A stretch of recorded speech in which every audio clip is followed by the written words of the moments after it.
Carpentry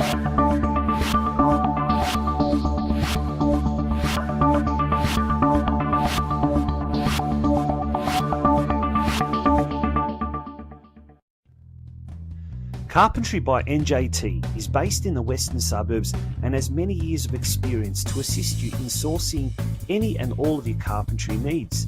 Carpentry by NJT are great supporters of local soccer clubs in Melbourne's western suburbs, including ambitious State League One outfit Sydenham Park Soccer Club.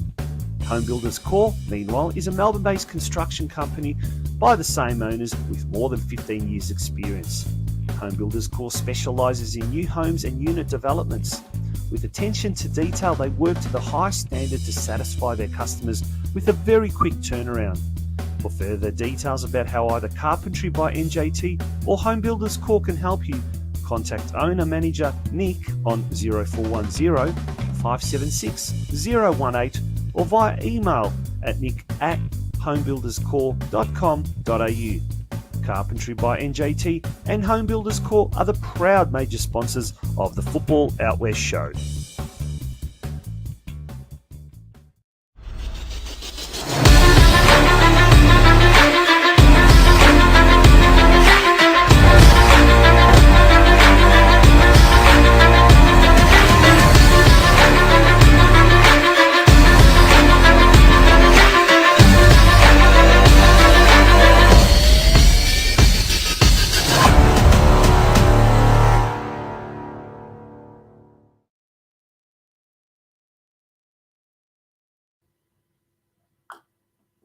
Good evening and welcome to a very special Father's Day edition of the Football Out West show, and it is also our season finale. It's great to have your company. My name is Tonchi Prusak and I'm one of your co-hosts for tonight, and it is a huge show that we've got planned for you, and obviously I can't deliver it on my own, so it's a very, very warm welcome and a very first happy Father's Day to Mark Ep25, my co-host. Good evening, Mark. How are you? Good evening, Tonchi. Happy Father's Day to you too. Had a chuckle in that little intro. Yeah. Did you like that little product placement? Yeah, that's very good. Father's Day gift from the kiddies. Best dad ever. Thank you very much to them. And mate, what about yourself? This was your first Father's Day, so how did you spend it? It was. My little one is one next week, so yeah, just missed it last year, but yeah, it was good. Nice, relaxing day on the couch after a decent effort yesterday in the sun at Avenger Park. So yeah, it's mostly relaxing today. Oh, tell me about it. I'm starting to get all the blotches and the skins and what you're not. It was a gorgeous day, both yesterday and today. Spring is certainly here in Victoria, and boy, did we have some football action over the weekend to talk about. Mate, we're going to get straight into it. Let's talk about who our guests are for tonight. First of all, now we've got some great guests tonight. Avondale and South Melbourne are both into next week's NPL Grand Final. We're going to be speaking to Avondale FC goalkeeper Thomas MANOS. We were both out there, Mark, yesterday at Avenger Park, along with, I think, half of Melbourne. It was just packed everywhere. We'll also be speaking to FRANJIC, the Melbourne Knights captain as well. They went out yesterday, but gee, can they honestly hold their heads up high? It was a very, very close 1-0 win. And in the end, I guess the goal was a bit of a defensive error. Yeah, I'm sure we'll get into it a little bit later in detail. But yeah, it was a fantastic day out yesterday, really. It's just the crowd was unbelievable. Unbelievable. We'll be talking a lot about that. But Mark, also someone who's celebrating their first Father's Day. And he had a massive milestone on Friday night, and we're hoping to have a live cross a little bit later on. Fingers crossed. 300 gamer for South Melbourne, and he's the captain, Bradley Norton. Yes, he'll be joining us as well a little bit later. So all you South Melbourne fans, make sure to tune in a little bit later on. We've got some footage of the NPLW semi-finals as well to come after this short break. And on top of that, mate, I will talk about a game that I was at Epping Stadium yesterday, just before I got to the, I got to the Knights Avondale game at half time. not because I had to park about 10 blocks away, but because this game went into extra time. And then after extra time, it went into penalties. And the drama was enough to fill an entire season all rolled into one game. We'll find out a little bit after this break what I'm talking about, because this was an unbelievable game and it was a State League 4 clash. After this, folks, we're going to have a little bit of a short break and then we'll be back with the rest of tonight's show. Carpentry by NJT is based in the western suburbs and has many years of experience to assist you in sourcing any and all of your carpentry needs. Carpentry by NJT are great supporters of local soccer clubs in Melbourne's western suburbs, including ambitious State League 1 outfit Sydenham Park Soccer Club. Home Builders Corp, meanwhile, is a Melbourne-based construction company by the same owners with more than 15 years' experience. Home Builders Corp specialises in new homes and unit developments. With attention to detail, they work to the highest standard to satisfy their customers with a very quick turnaround. For further details about how either Carpentry by NJT or Home Builders Corp can help you, contact owner-manager Nick on 0410 576 018 or via email at nick@homebuilderscorp.com.au. Carpentry by NJT and Home Builders Corp are the proud major sponsors of the Football Out West show. Yeah, our sincerest thanks to Nick Trachevsky, who's the president of Sydenham Park Soccer Club, but also the owner and proprietor of Carpentry by NJT and Home Builders Corp, our major sponsors for season 2023. We hope to be back in season 24. That will be our 6th season if that is the case, but we do need your help. So if there are anyone out there willing to be sponsors, business advertisers, or get involved in the show in some form of capacity, do contact us at footballoutwest at gmail.com. Now, Mark, I don't know about you, mate, but I know Hugh at the Football Out West show, we're big on grassroots football. We love watching local football. We love watching the NPL. We love watching the state leagues. We love getting out there and watching soccer in the local park. And look, I'll be honest. I'm not the biggest fan there is of A-League. I'll give it a go, but I don't know. There isn't that heart. There isn't that soul that you see sometimes at suburban grounds. And folks, if you agree or disagree, pop it in the comment section what you think. But mate, I went to a game yesterday as part of what I do, and I had to cover a particular game for a newspaper that I write weekly soccer articles for. And the game was the State 4 promotion playoff between Surf Coast, the second place team in the State League 4 West, and Brunswick Zebras, the runners-up in State League 4 North. And the winner of that proceeds to take on Westside Strikers next week, or this Saturday, I should say, at Caroline Springs City Vista Reserve for a spot in next year's State 3 Northwest. Mate, I don't know where to start. This was one of the most exhilarating games I've ever seen. I mean, listen to this. It was 5-5 after extra time. 6 of those 10 goals were scored in the first 25 minutes. And it was, could you imagine, it wasn't because it was, I don't know, both teams making huge mistakes. It was like amateur boxers. They've got a 3-minute round. They're at the Olympics and they're just going punch for punch, just smashing each other. That's what it was. It was like a slugfest. We've got some footage here of the last 2 penalties that, mind you, after 5-5 extra time, went down to penalties. Something like 20 spot kicks were taken, 10 from each side. And finally, Brunswick Zebras prevailed in what was an amazing game. But there was probably about 100, 150 people there at Epping Stadium. It probably deserved 100 times more. But we'll watch some of the footage of the last game.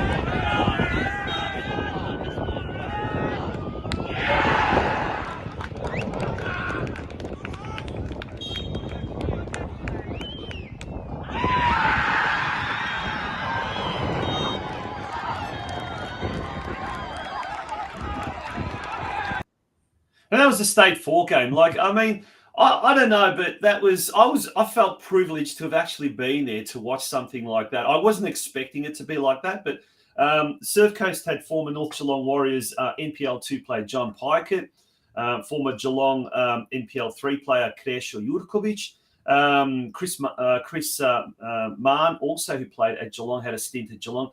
Also, it was a formidable attacking formation. It was just insane. I mean, have you been to any games, lower league games in recent years that you can think of that have really stuck in your mind, that have just left you gobsmacked walking away from the park?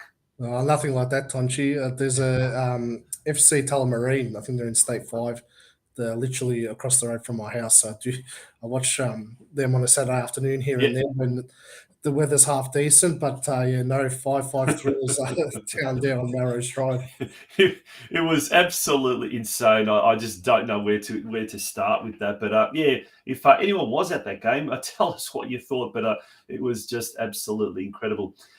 We're going to now turn our attention to NPLW. So first of all, mate, let's have a look at some of the games that were played on the weekend. Here's some footage of Bulleen versus Calder United. Yeah, it was a bit of a banana skin game for Bulleen, wasn't it? Finished on top, but playing Calder, who they've been the benchmark the last few years, so they've been relieved to get through that into the grand final. Now look at the handball from the Calder United player, played waved on. I don't know how the referee didn't see this, and this leads to a goal. Bit contentious there. Did look up off their hands, and he ate us through, and an early goal here for Calder United. FC Bulleen Lions are absolutely upset with the referee today. Chesky sends it deep, and there's Paige Joyce. It's come through the back, and there's Katie Beck to knock it in. And it's 1-1 here at the Vet. It was certainly big collision there, but good afternoon for Jess Young, but she certainly had her moments. But went into extra time. A great opportunity to bring her in as set piece opportunity. Yeah, a little surprised we didn't see this change a bit earlier. Of course, not sure as to the fitness of Grace Taranto coming into tonight's game, but these kinds of situations are where she could really shine. And Jess Young, as we were mentioning, her influence waning as the game continued. So it's going to be Zoyce and Jancheski standing right next to the ball. Zoyce sends it into a dangerous area, and it's going to boot to it. And it looks like it's come off the boot of Miocic. Returning from injury to score what might be the winner in this game. Mate, that was an unbelievable result. Bulleen coming from a goal down, and that was... Have you ever seen any decisions like that? That was a blatant handball, but it does happen. Now, the other game, South Melbourne took on Boroondara Carey Eagles. Now, Boroondara Carey Eagles, they've done an amazing job. Newly promoted, they finished in the semi-finals. Watch one goal here, absolutely spectacular goal. They took on South Melbourne. Let's watch some of the highlights of the goals from that game. It's able to encroach once more, and Amato is there, and it bounces in, and Francesca Amato has opened the scoring. If Dragana Klajic meant that, she's got the vision. Cleanly intercept the ball, and once more, Sutcliffe. Now from distance, will she try another strike? And Sutcliffe! Oh my goodness, Emily Sutcliffe! Third time lucky. She's tried it once, she's tried it twice. And on the third occasion, Templeman. Well, that would probably actually be the best case scenario for Boroondara, because if she's hurt herself somehow and isn't able to take them anymore, that's a bit of a worry. As Klajic looped the ball forward. Christensen's there. Botaliko spilled it. Did enough to send it towards a teammate. Danger not cleared. South smelling blood, swarming. Ball will fall to Hughes. Now that's a horror ball. Christensen! South Melbourne have the lead. They smelt blood and now they feast. 2-1 South Melbourne. And that is just relentless from the South Melbourne press every time. South Melbourne smelt blood and now they're feasting. Joey Lynch. He loves it. He loves it, Joey. The description there, unbelievable. But what about that goal from Emily Sutcliffe from Boroondara, former Geelong Galaxy captain and central midfielder, was a close season signing for Boroondara. But Boroondara Eagles, unfortunately for them, they lost to South Melbourne. A bit of a mistake there towards the end, though. But South Melbourne winning by the same scoreline as the Bulleen Lions. And that means that next week on Saturday, in fact, under lights at 7:30 p.m., Bulleen takes on South Melbourne. Now, Mark, the ground, it's called the home of the Matildas. Or is it called something else? Is there another name for it? No, that's the name for it. I've been a bit active on Twitter about that. That's funny. It's called the home of the Matildas, but they used it once during the whole World Cup. So it's a good way to get some government funding to build a new facility. Yeah, incredible, huh? Home of the Matildas Sports Stadium or home of the Matildas Sports Centre. I don't know, but they could have come up with a better name. I'm sure that's just a temporary name at the moment. But it's going to be a corker, that game. So Bulleen taking on South Melbourne. Tips? Who do you think will? I know when it comes to a grand final, you can almost throw the form book out the window. But what do you think? What's your gut feeling telling you, Mark? Well, you'd have to go for Bulleen. I think they finished on top and they've had a pretty decent season. They're going into the game as favourites, but can never write South Melbourne off. They capped off a great weekend for the club. Their women's team, their under-19s women's team, the men's and the under-21s in the men's as well, all made the grand final. So big weekend coming up for South Melbourne. There you go. Saturday, 9th of September, kickoff at 7:30 p.m. at the home of the Matildas, Bulleen FC Bulleen versus South Melbourne. And I agree with you. I tend to agree with you. I think coming down after that early knockout blow with that blatant handball by Calder, Bulleen did exceptionally well to come back. That was quite incredible, by the way. And then I think South Melbourne were probably lucky. They capitalised on some really bad mistakes by the Eagles, but I think Bulleen will probably be the team that will really be, ready to what's the word? Unleash some. What was it? Unleash some blood or whatever it was that Joey Lynch said. That was pretty funny, actually. But we're going to take a very, very short break. When we return, we'll be then looking at all of the NPL men's action in both the semi-finals, and we'll be speaking to our guests for tonight. Don't go away, folks.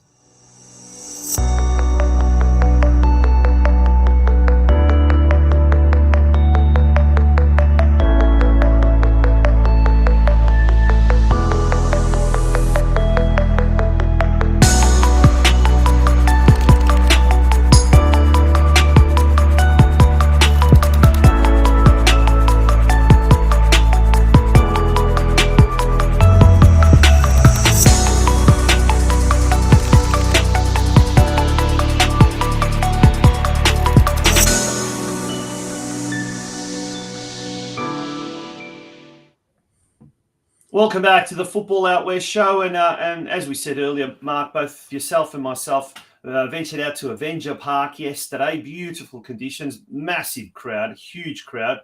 And it was a very, very tight contest. How did you see the game?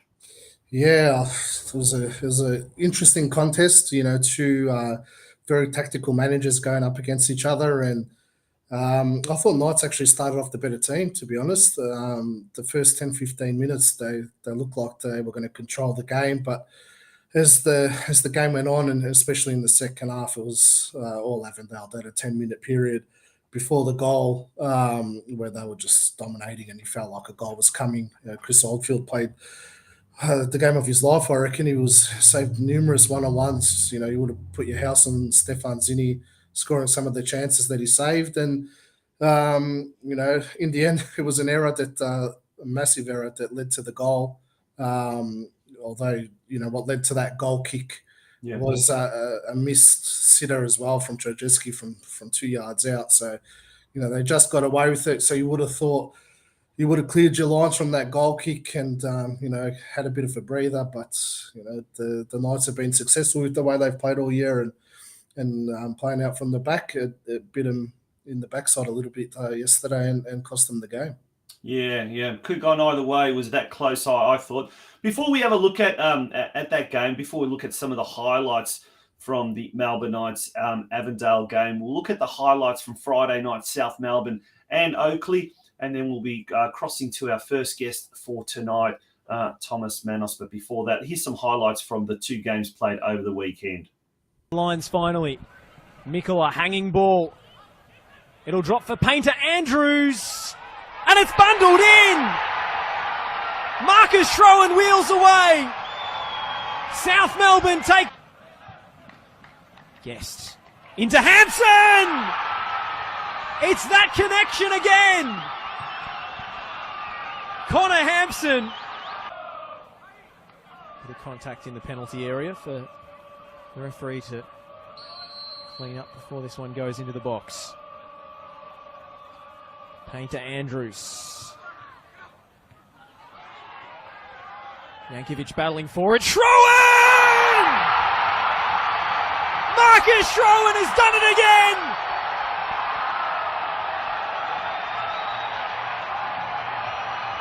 The subs are all the way down the touchline for this one. I'm really frustrated at Avondale not taking one of these golden opportunities so far. It's one of those games where you can tell me as a coach yourself, Brandon, where if you do go on to lose, those chances stick with you for a while. I've had a whole season of that lucky. Sorry to bring it up. No, for sure. It's so. Oh, what a flick! Jakupi in behind, surely for Trajewski. Oh, a swing and a miss. How have Avondale not opened the scoring? It was such a good move. A flick from Ahmed to set through Dylan Jakupi and Christian Trajewski, who's probably been Avondale's best this season. You expect him to get the go-ahead in a moment like that. Gosh, I feel for Markovsky now because they are coast killers, those chances. And Trajewski, you have got to be burying that. Trouble here, Trajewski, can he atone? Yes, he can! Massive.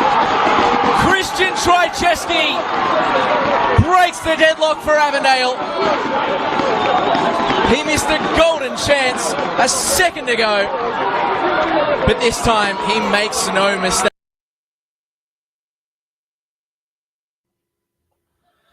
Well, talk about redeeming yourself, huh? That was an incredible series of events there. It all happened within, 65 seconds, and that little highlights reel captured it all. But after the game, Mark, I quickly caught up with Melbourne Knights captain Ep25 right there on the pitch, and as devastated as he was very kind to just take some time out and have a chat to us about yesterday's game.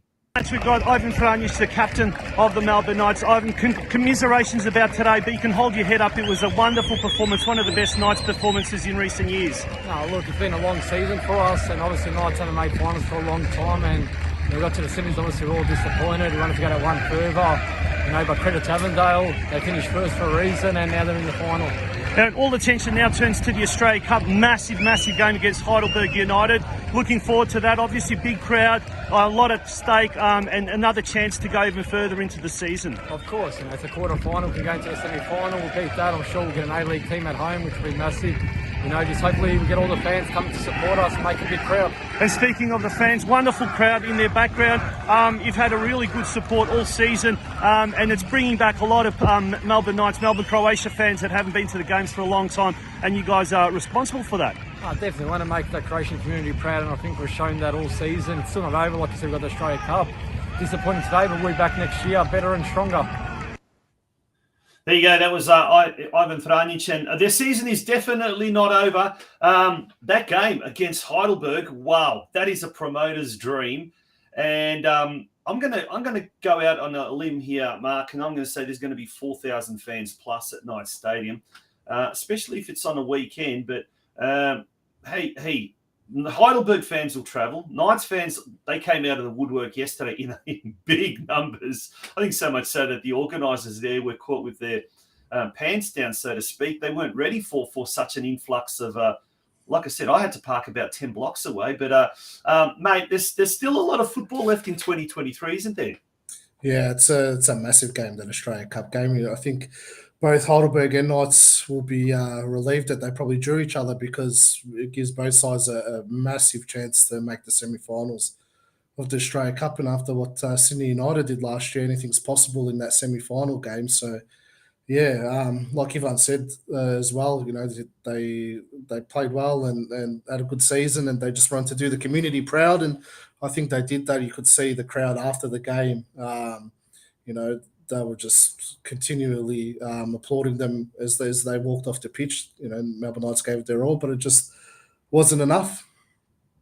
No, we're going to find out now. We're going to be speaking to our next guest, and he did play for the Melbourne Knights last year, so he understands both clubs. But he was on the Victoria side yesterday, and Thomas MANOS, our next guest. Thomas, welcome to the Football Out West show. It's great to have you on the show. Got a big smile on your face. First of all, congratulations and well done on the result. And mate, take us through your views, your account of the game yesterday. Geez, it was a corker. No, it was a good game. Quite nerve-wracking to be a part of, obviously. But I think we had two very good games against them this season, and we knew the semi-final was going to be no exception to that. But we were able to pull away with a goal and get the result. I think we played very well in most parts of the game. Chris Oldfield kept them in it. From that, he made, I think, 2 big saves in the first half and a couple of big saves in the second half as well. But I think it was a well-deserved win. I think it was a hard-fought win. But yeah, I mean, like we've seen this year, Knights have done better than previous years and pushed for finals football. So, like I said, knew it was going to be tough, but I'm glad that our football ended up shining through and we ended up getting the result. Yeah, how did you feel with that week off, Tommy? I thought that it was probably a curse in that first probably 20 minutes, half an hour. He looked a little bit slow to get going, but as the game went on, I think it was a blessing that you had the week off, and I think the Knights started running out of legs. You just ran over the top of them. Yeah, look, we knew Knights were going to come out fast. I mean, you saw when we played them at Knights Stadium, I got the ball pinched off my foot 20 minutes in, you know what I mean? So we knew they were going to come fast. We knew they were going to come strong. They were going to be aggressive. But we also knew that first 20 minutes was kind of a period of us just making sure that, nothing bad happens. We don't concede. We don't make any stupid mistakes. And we kind of knew once we got through that 20 minutes, our football would start to come through. So, yeah, look, the week off, I think, did us a world of good, especially, when you win the league, there's a bit of an emotional high to it as well, and you're celebrating and all that. So, as much as that 20 minutes probably didn't look like we enjoyed that week off, it was definitely needed, especially mentally more than physically.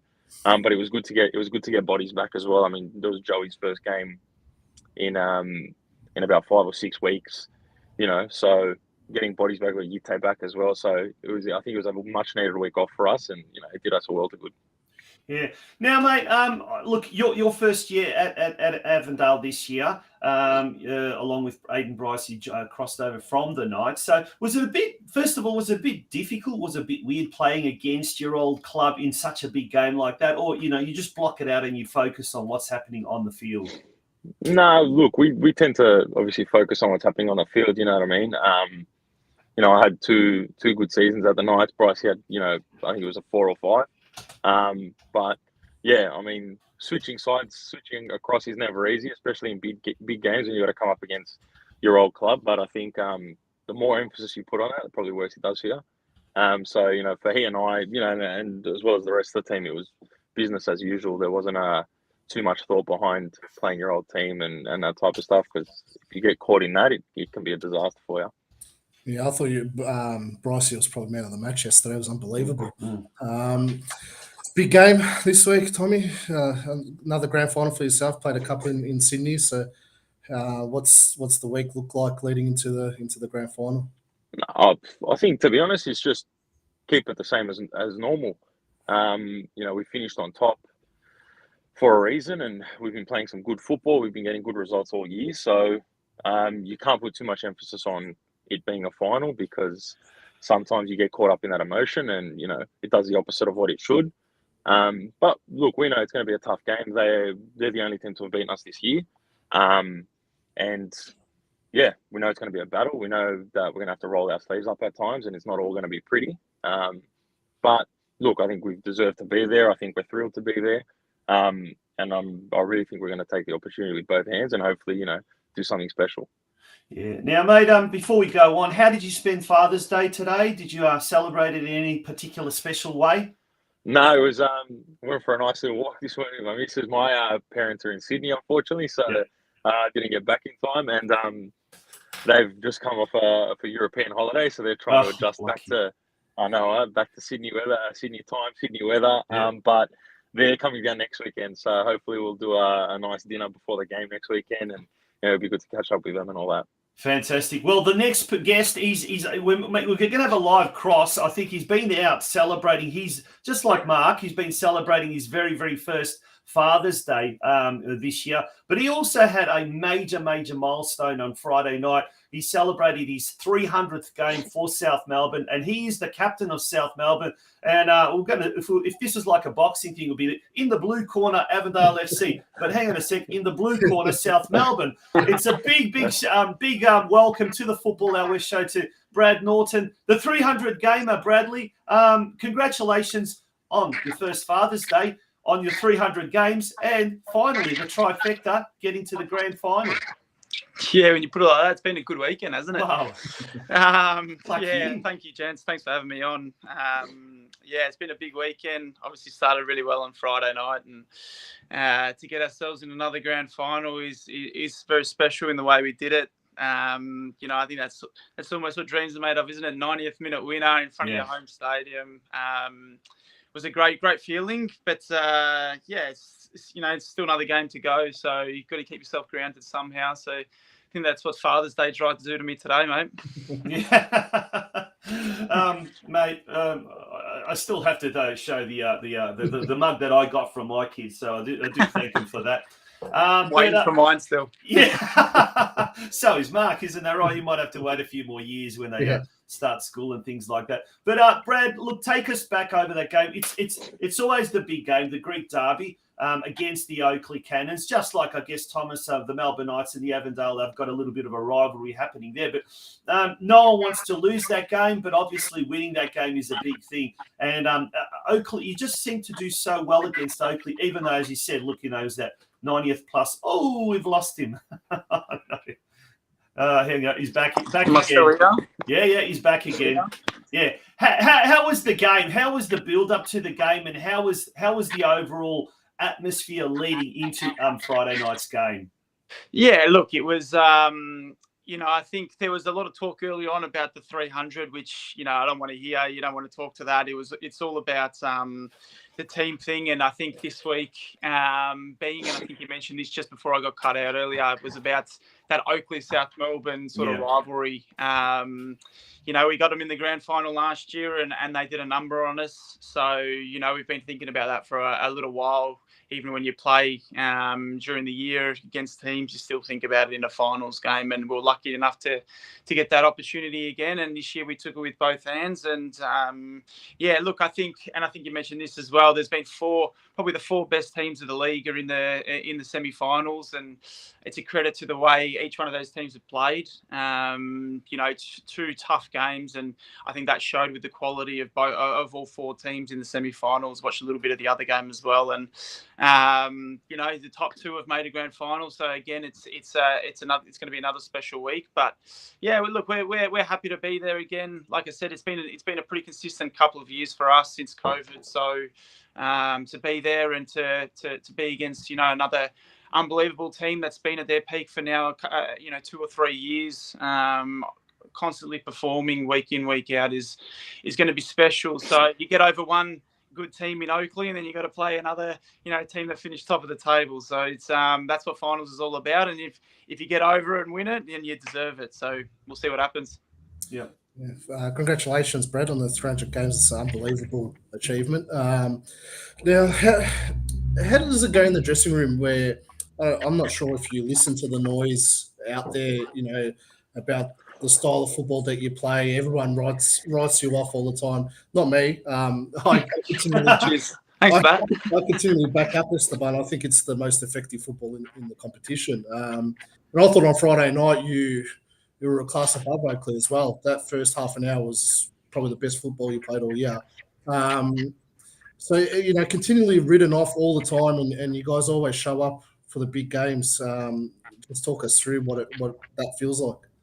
Yeah, look, I think, there's always going to be outside noise, whether you're the best football playing team or the team that doesn't play much football. I think there's always going to be noise about some negatives about your game plan and how the other teams can beat it. But I think the one thing that we pride ourselves on is never giving up and showing heart. And I think no matter what style of play we play in any game, we never give up. And it's so important at this level, especially to have that sort of quality. And we've been able to show that constantly and effectively throughout the past couple of years. But yeah, look, like I said, it's something where you got to block out any excess noise and focus on what you need to do to win a game. And Esteban's probably one of the best at it.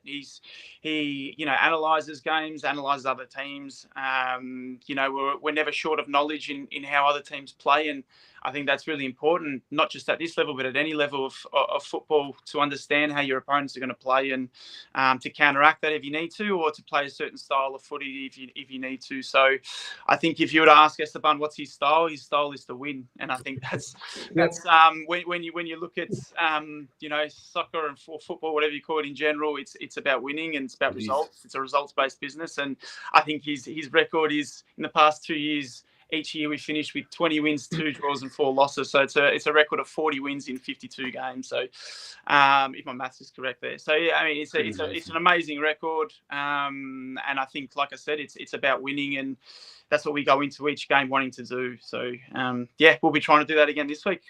Now, Thomas, speaking about teams that are written off, or they've often people have often referred to Avondale as the chokers when they come to the finals.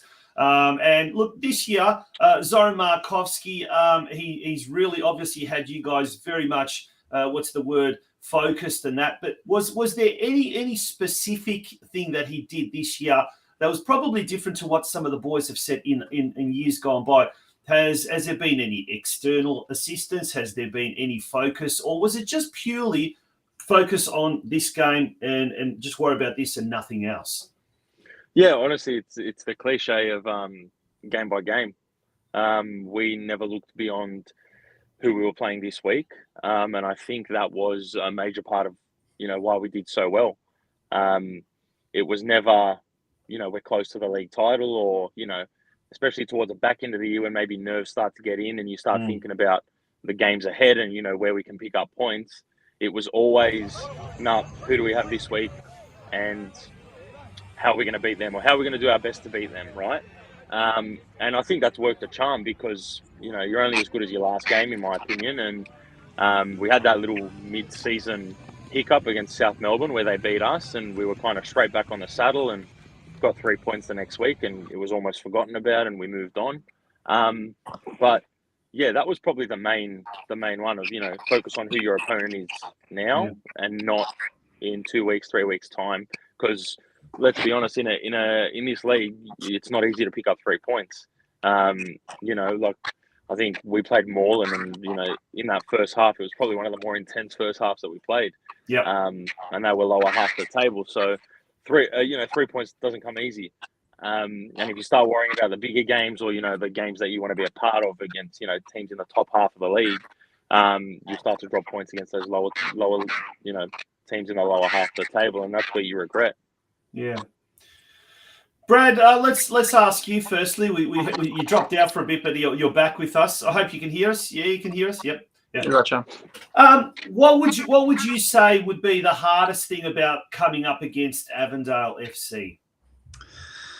Look, their goalkeeper Thomas MANOS. Nah, not at all. Well, I think from watching the last. I haven't played against Avondale this year, to be honest. So it's been tough. I can't analyse too much in terms of the actual game itself. But look, they're a quality team. They're coached well. They've got some absolutely unbelievable players in their team. Players that probably deserve to be at an even higher level, in my opinion. But you know, and they play some great football. So it's always a tough game when we play against them. But like I said, in terms of us, it's from our point of view, it's about showing heart and showing grit and showing our work rate in every game. And I think we've been able to do that. And I think we got the better of them at our ground, and they got the better of us at their ground. So, you know, let's play it on a neutral ground, see what happens. I think this week. But yeah, like I said, I think they're a quality team, and it's never going to be easy when you play against them. Even when I think they had a bit of a slump last year, you know, I think it was still probably the toughest game when we played against them last year. So, and that's just a credit to their coaching staff, credit to their group as a group. And you know, you can see they're a tight knit team. You can see that they stick together, and that's exactly what we're about. And like I said, it's the two best teams in the grand final. So, let's see what happens. Yeah, with the gold medal coming up this week, boys, for both of you, who do you think's going to win it? Good question. One of us is probably a sneaky chance, maybe. I don't think I did enough, huh? I think I played enough games, mate. No, there's been so many good players this year. It's too hard to pick from. I'm fortunate enough to see, you know, some of the boys in my team do it every week, and I think Christian Trajewski is a front runner there. So it wouldn't surprise me if he won it. But like I said, there's so much quality around the league, and you know, unfortunately, you know, you don't get to watch them play every week. But yeah, if I was to look at who I got to see every week and you know, pick it on that, I think he would definitely be the front runner for me. And while we've got you, Thomas, question to you: what's the hardest thing about South Melbourne coming up against South Melbourne for you? It probably like Brad said, it's that effective football.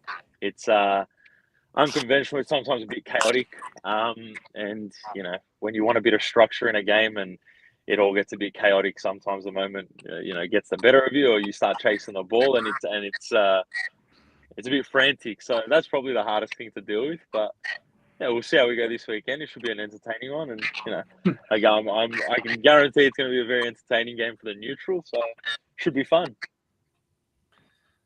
All right, gents, before we leave you guys, and thank you very much for taking some time out. Brad, 300 games, it's an incredible effort. What would be your advice to a lot of the young players who are just starting out, you know, to achieve this type of longevity that you've been able to achieve? Oh, instead of seeing you upside down now, kind of finger. Sorry, I missed the question there. Say that again. Sorry. What would be your advice for achieving 300 games? There's a bit of a... What would be my advice? Look, I think it's been a long period of time. You know, for myself, am I still on here? Yeah. Yeah, you're kind of like upside down like that. Yeah, there you go. I don't know what time. I'm at a neutral house at the moment, not on my own house. First Father's Day, so we're out at the minute. But look, I think to play 300, I mean, there's a lot of players that have done it in the past, and it's about loving your footy, loving what you do. I think I've been lucky enough to be in some great teams, lucky enough to be coached by some great coaches, and lucky enough to be continually given an opportunity, probably when I haven't deserved it at times, or probably when I haven't been playing my best stuff. So look, I mean, you know, you got to work hard, you got to love what you do. You know, I've played soccer from a young age, and it's something that I love doing. And if I didn't love it, I wouldn't be here. And so I think, you know, to any young kid that's wanting to get out there, wanting to play no matter what level you get at, I think wanting to play a large amount of games, or, you know, continue that longevity, I think you got to love it. Work hard for it, and never give up in it. So 3 little things there, but yeah, like I said, it's been a good time, and it'd be great to cap the 300 sort of milestone off this week with a win, and then let's see what happens for next year. I'm getting tired. I'm getting older, so let's see how we go. Well, there you go. It's the NPL Victoria 2023 Grand Final this Sunday, 10th of September at Olympic Village, a neutral venue, and kicking off at 3 p.m. Avondale FC taking on South Melbourne. Wishing our guests all the very, very best. Thank you for joining us. Thanks, boys. Cheers, guys. Thanks for having us. Appreciate it. Bye-bye. We had a little bit of technical issues there, but in the end we got through them all right. And look, that's going to be an absolute classic of a game. The two best teams, first and second, taking as we said, in the blue corner it's Avondale, and in the blue corner it's South Melbourne. And well, I wonder if this game is anything like that State League 4 promotion playoff game yesterday. Oh, geez, that was unbelievable. My heart rate's still just coming down after that. But, Mark, you've seen a lot of NPL games this year, as have I. What are your predictions with regards to this game? It's one of those games where anything can happen, really. I think it's whoever shows up on the day and who's in that right frame of mind individually on both sides. But I reckon South Melbourne, after losing the grand final so convincingly last season, and they're the only team that's been able to defeat Avondale this season. I think they might pinch it on Sunday. I think they'll take it out. It'll be a close game, but I just feel like their football probably, as Thomas said, probably disrupts the way they play the most out of anyone in the competition. And I just think, with all the emotion of the way they won on Friday night, they'll take that into Sunday, and you'd say that Brad would probably be close to retiring. So, and last year's grand final loss, I think it's just all written in the stars for South Melbourne to win on Sunday. Yeah, well, certainly if the NPLW grand final can go South Melbourne's way, and then the NPL final also goes South Melbourne's way, it'll be a massive, massive weekend of celebrating for the Lakeside Oval Club. It will be interesting. I think it's going to be a very close game, just like yesterday's game at Avenger Park was. And I think it could be either one goal in it, or it could come down to, and if it does go into extra time, I reckon it will go down to penalties. I reckon it'll be one of those two. But look, either way, it's going to be a fantastic, fantastic weekend of football. Let's recap on the Saturday night, under lights, in fact, at the home of the Matildas, Bulleen taking on South Melbourne in the NPLW Grand Final. That should be a fantastic game. That should be an incredible game. And then on Sunday at Olympic Village, kicking off at 3 p.m, Avondale FC hosting South Melbourne. And if we have anything like we've had the weather of this past weekend, we are in for one feast of a football weekend next weekend. Now, before we do go, our sincerest thank you to Nick Trajchevsky. I've said this and I'll say it again. He's from Carpentry by NJT and Home Builders Corps. He's also the president of Sydenham Park Soccer Club. He, being our major sponsor in 2023, without Nick, without the support of Home Builders Corps and Carpentry by NJT, we would not have come out this year. Simple as that. Also, big thank you to Guzman Finance, Anytime Fitness, Hoppers Crossing, The Park, Werribee, AB Frameless, and a special donor by the name of Alan, who didn't want any recognition, just was happy to give us quite a decent-sized donation in the end. We were able to come out in season 2023. Would love to be back in 24, but in the meantime, also big shout-outs to Steve Curtin, who's overseas on holidays, probably tuning in from somewhere in Europe, and to Craig Filer, who is also recovering after a knee reconstruction, if you like. But also to you, Mark, thank you so much for jumping in on a couple of occasions. Lucky Flanagan as well, who also did that as well. It's been a great year, and there's still a lot of football left, as we said at the top of the show. So thank you for joining us and helping out this year, Mark. No worries, Tonchi. Thank you for having me and giving me the opportunity. And kudos to you, Tonchi, for producing the show and putting all in the hard yards every Sunday. And it's a great show. You know, I've always watched it every week, and it's it's been a staple in Football Victoria to have this show on a Sunday night. So congratulations on all the hard work throughout the year, and hopefully back next year. Hopefully, and at least in the meantime, my wife and kids will be able to have me back for a Sunday afternoon. You know, a lot of preparation work goes behind the scenes, and to you, the loyal fans, the loyal viewers as well. Thank you so much for all your support, and it is great to really get that. You know, you go to a football game and someone says, "I watch your show each week. Thank you for doing something like this," because unfortunately, we don't have enough of these type of shows in that do cover Victorian football. So on that note, thank you very much for being a part of the Football Out West show in 2023. We look forward to hopefully having your company in 2024 for season 6 of our long-running show, which has now clocked up 127 episodes. Good night, and until next year. Bye-bye.